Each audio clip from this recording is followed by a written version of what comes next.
नमस्कार छात्रों, मैं संदीप मिश्रा आज आप लोगों के लिए कक्षा 9 और कक्षा 10 में एक प्रश्न पूछा जाता है।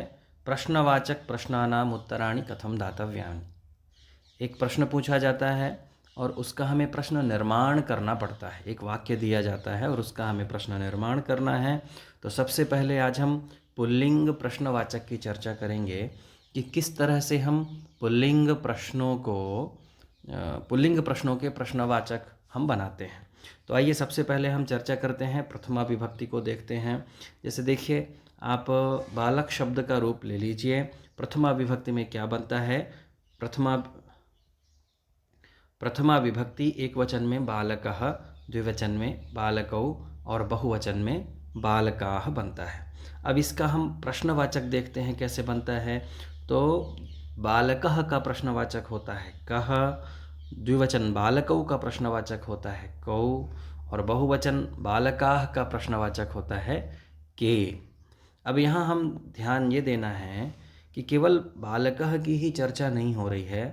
पुल्लिंग जितने भी शब्द हैं, जैसे कि रामः है, कृष्णः है, हरिः है, गुरुः है, भानुः है, चाहे वो अकारांत हो, चाहे इकारांत हो, चाहे उकारांत हो, उन सभी के प्रश्नवाचक एक वचन में कः, द्विवचन में कौ और बहुवचन में के होंगे।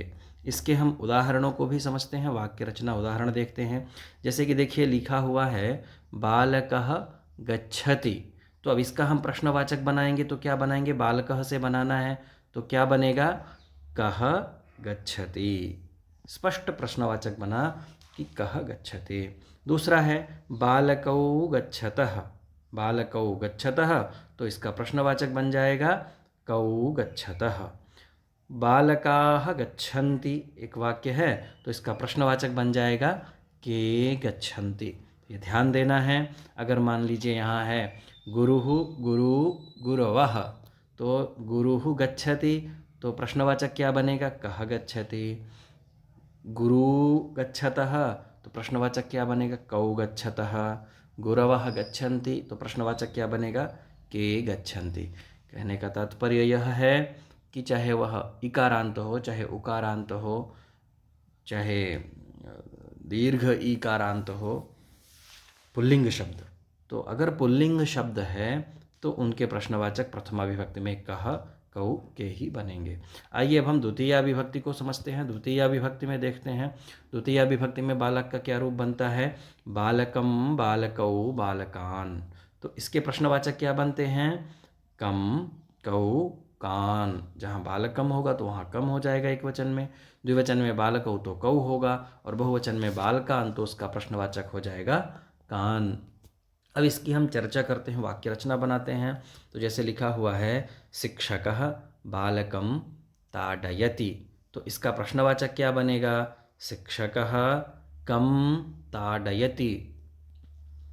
शिक्षकः बालकौ ताडयति, शिक्षक दो बालकों को मारता है। इसका प्रश्नवाचक क्या बनेगा? शिक्षकः कौ ताडयति। इसके बाद है शिक्षकः बालकान् ताडयति, तो इसका प्रश्नवाचक क्या बनेगा? शिक्षकः कान् ताडयति।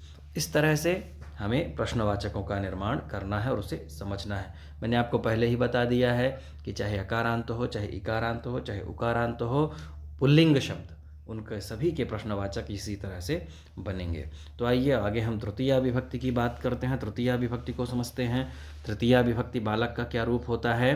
बालकेन, बालकाभ्याम, बालकैः। तो इसके प्रश्नवाचक कैसे बनते हैं? प्रश्नवाचक बालकेन का प्रश्नवाचक हुआ केन, बालकाभ्याम का प्रश्नवाचक हुआ काभ्याम और बालकैः का प्रश्नवाचक हुआ कैः। इसकी हम वाक्य रचना को समझते हैं। क्या लिखा है?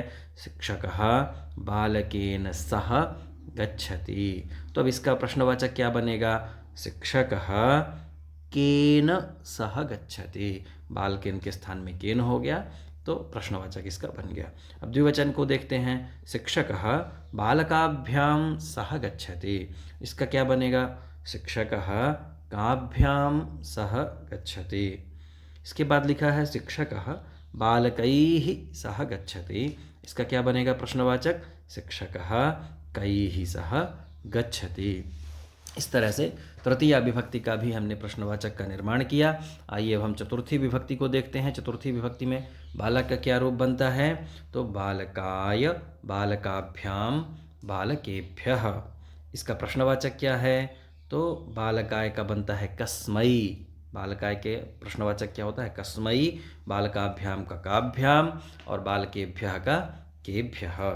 इसके बाद हम वाक्य रचना करते हैं। वाक्य रचना को समझते हैं। लिखा हुआ है शिक्षकः बालकाय पुस्तकं ददाति। अब बालकाय है तो बालकाय का प्रश्नवाचक क्या बनेगा? अगर हम प्रश्नवाचक निर्माण करेंगे तो हो जाएगा शिक्षकः कस्मै पुस्तकं ददाति। विशेष रूप से हमें ये ध्यान रखना है कि जिससे हमें प्रश्नवाचक बनाना है उसकी विभक्ति क्या है, वहाँ कौन सी विभक्ति है? चतुर्थी है, इसलिए उसका प्रश्नवाचक कस्मै हो जाएगा। द्विवचन की बात करते हैं तो शिक्षकः बालकाभ्याम पुस्तकं ददाति। इसका प्रश्नवाचक बनेगा शिक्षकः काभ्याम पुस्तकं ददाति। बहुवचन देखते हैं शिक्षकः बालकेभ्यः पुस्तकं ददाति, तो इसका उत्तर बन जाएगा शिक्षकः केभ्यः पुस्तकं ददाति। इसके बाद देखिए हम पंचमी विभक्ति की ओर बढ़ते हैं। पंचमी विभक्ति को समझते हैं। पंचमी विभक्ति में बालक का क्या रूप बनता है? तो बालकात्, बालकाभ्याम, बालकेभ्यः। इसके हम प्रश्नवाचक को समझते हैं। बालकात् का प्रश्नवाचक होता है कस्मात्, बालकाभ्याम का प्रश्नवाचक होता है काभ्याम और बालकेभ्यः का प्रश्नवाचक होता है केभ्यः। इसकी हम वाक्य रचना करते हैं। वाक्य रचना को समझते हैं। लिखा है वानरः वृक्षात् पतति। अब यहाँ ये ध्यान देना है कि जिससे हमें प्रश्नवाचक बनाना है उसमें विभक्ति कौन सी है। तो यहाँ देखिए बालकात बनता है वृक्ष शब्द से। वृक्ष शब्द से क्या बनेगा? वृक्षात बनेगा। तो इसका प्रश्नवाचक क्या हो जाएगा? वानरः कस्मात् पतति। द्विवचन की हम बात करते हैं तो वानरः वृक्षाभ्याम पतति। तो इसका प्रश्नवाचक क्या बनेगा? वानरः काभ्याम पतति।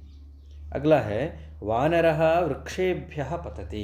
इसका प्रश्नवाचक क्या बनेगा? वानरः केभ्यः पतति। वृक्षे बालकेभ्यः का केभ्यः, उसी तरह से वृक्षेभ्यः का केभ्यः।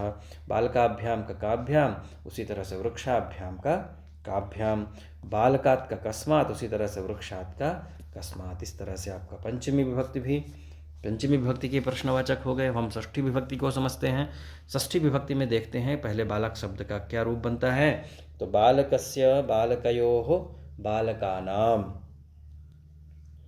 प्रश्नवाचक क्या है इसका? तो प्रश्नवाचक है कस्य, कयोः, केषां। वाक्य रचना समझते हैं। इसकी वाक्य रचना क्या है?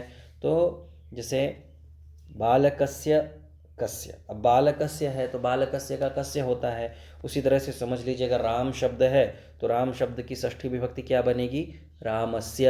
अब हमें प्रश्न निर्माण करना है। वाक्य रचना है, देखिए रामस्य पिता दशरथः अस्ति। तो रामस्य से हमें वाक्य रचना करनी है। तो रामस्य के स्थान में क्या हो जाएगा? कस्य पिता दशरथः अस्ति। आगे देखते हैं लवकुशयोः पिता रामः अस्ति। लव और कुश के पिता राम हैं। अब इसका हमें प्रश्नवाचक बनाना है। इससे हमें प्रश्नवाचक बनाना है। तो इससे प्रश्नवाचक क्या बन जाएगा? बालकयोः। तो को क्या बनेगा? प्रश्नवाचक कयोः। तो लव कुशयोः का प्रश्नवाचक क्या बनेगा? कयोः। कयोः पिता रामः अस्ति। इसके बाद हम आगे चर्चा करते हैं। कौरवाणां पिता धृतराष्ट्रः अस्ति। बालका नाम का प्रश्नवाचक बनता है केशाम, उसी तरह से कौरवाणाम का प्रश्नवाचक बन जाएगा केशाम। तो केशाम पिता धृतराष्ट्रः अस्ति। इस तरह से हमने षष्ठी विभक्ति को भी समझा।